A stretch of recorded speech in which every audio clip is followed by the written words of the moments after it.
ایک شخص تھا, وہ شخص تھا بڑا غریب, بے روزگار, مکے میں رہتا تھا. ٹھیک ہے. بڑی کوششیں کی اس نے, اور جناب کہ میری کو کچھ آمدنی کے ذریعے ہو جائے, لیکن کام بن نہیں پا رہا تھا.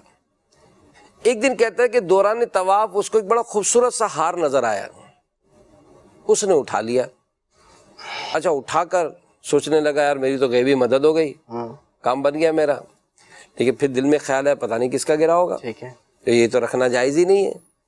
اس نے اعلان کیا بھائی کسی کا ہار گم ہوا ہے. تھوڑی دیر بعد ایک نابینا شخص آیا اور کہنے لگا کہ اس طرح کا میرا ہار تھا, اگر وہ ہے تو وہ میرا ہے.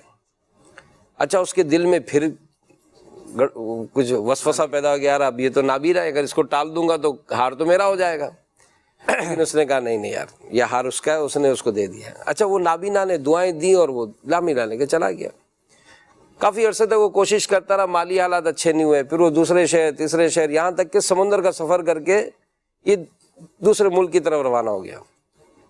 راستے میں ایک جزیرہ آیا, ان کا وہ جو شپ تھا وہ وہاں رکا, تو یہ بھی اتر گیا. اب بلا سوچے سمجھے اس نے کہا چلو یار اسی جزیرے میں اندر چلتے ہیں, آبادی میں کچھ کام ہو جائے اپنا. وہ آبادی کی طرف جانے لگا, راستے میں مسجد نظر آ گئی. وہ مسجد میں داخل ہو گیا اور نماز وغیرہ پڑھی اس نے. تھوڑی دیر میں جماعت کا وقت ہو گیا, کچھ لوگ آ گئے, امام صاحب نہیں تھے. لوگوں نے اس کو کہا تو اس نے بھی نماز پڑھا دی. نماز پڑھائی تو لوگوں کو اس کی تلاوت اچھی لگی, تو لوگوں نے کہا کہ بھائی ہمارے امام صاحب کا انتقال ہو گیا ہے اور ہم تو ویسے امام کی تلاش میں, اگر آپ امام بن جاؤ ہم آپ کو کچھ وظیفہ دے دیں گے. اس نے کہا ٹھیک ہے, وہ امام بن گیا. پھر اس نے وہاں کے بچوں کو پڑھانا شروع کیا, تو یوں مسجد میں رونق ہو گئی. اب یہ بڑا مشہور ہو گیا آبادی میں. کچھ عرصے کے بعد وہاں کے کچھ بوڑھے جمع ہوئے, کہا کہ بھائی تم بڑے نیک ہو, کچھ عرصے سے ہم تمہارے دیکھ رہے ہیں, ہمارے اس جزیرے پر ایک لڑکی ہے اور بڑی نیک سیرت ہے, نیک صورت ہے, اس کے ماں باپ کا انتقال ہو گیا ہے.